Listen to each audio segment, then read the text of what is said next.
आज के जमाने में जहां आर्ट का मतलब है रंग बिरंगे वीडियो, इंस्टा रील्स, लाइक्स की गिनती, फॉलोअर्स की भीड़ और कमेंट करो यार की गुहार, स्टोरीज दैट गाइड में आपका स्वागत है। चैनल को अभी सब्सक्राइब करें क्योंकि अगली कहानी शायद आपकी हो। एक शख्स था जो बस लिखता था। ना फॉलोअर्स चाहिए थे, ना ट्रेंडिंग टॉपिक, ना हैशटैग्स, ना वायरल होने की भूख। वो बस चाहता था कोई कहीं उसके शब्दों को महसूस करे। एक शहर था भीड़ से भरा मगर रिश्तों से खाली। वहीं एक कोने में वो रहता था, अकेला, बेनाम, बेआवाज। उसके पास ना कोई नौकरी थी, ना नाम, ना भविष्य का कोई प्लान।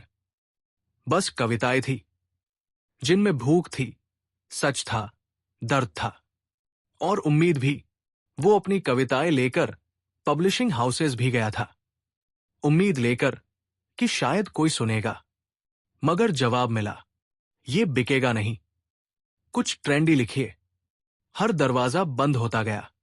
लेकिन भूख जब पेट तक पहुंचती है तो उम्मीद हार मानने लगती है। एक शाम भूख ने कलम से तेज चीख मारी और उस रात मैंने अपनी सारी किताबें बेच दी। जिन पन्नों को सीने से लगाया था वो कबाड़ी की दुकान में तौल दिए। एक एक कविता कुछ सिक्कों में। पेट भर गया उस दिन, पर जमीर भूखा रह गया। लोग हंसते थे, क्या मिलेगा शायरी से? फॉलोअर्स तो है नहीं, इंस्टा डालो, थोड़े रंग बिरंगे लव शायरी लिखो। मगर उसकी कलम बाजार के मुताबिक नहीं चलती थी। वो बाजार से नहीं, जमीर से जवाब मांगती थी। एक दिन उसकी एक कविता किसी कचरे के ढेर से मिली। किसी ने उसे पढ़ा, उस पर पोस्ट बनाई, गुमनाम शायर की आखिरी कविता। शब्द वायरल हुए, हर जगह बस उसी की बातें होने लगी। कौन था वो? क्या वाकई अब नहीं रहा? एक श्रद्धांजलि कार्यक्रम हुआ। सैकड़ों लोग आए, सबने उसकी कविताओं पर आंसू बहाए।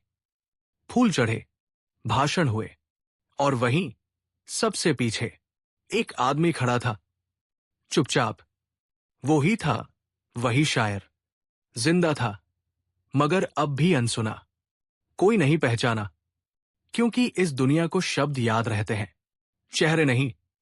कार्यक्रम खत्म हुआ, भीड़ लौट गई और वो फिर अपने पुराने कमरे में लौटा। कागज उठाया और एक नई कविता शुरू की। मैं जिंदा था, बस किसी को खबर नहीं थी। अगर तुम्हारे शब्द दुनिया को आज समझ नहीं आ रहे तो रुकना मत। शायद ये दुनिया अभी सुनने लायक नहीं बनी। सच्चा फन कभी नहीं मरता, कभी कभी वो बस गुमनाम रहना चुनता है।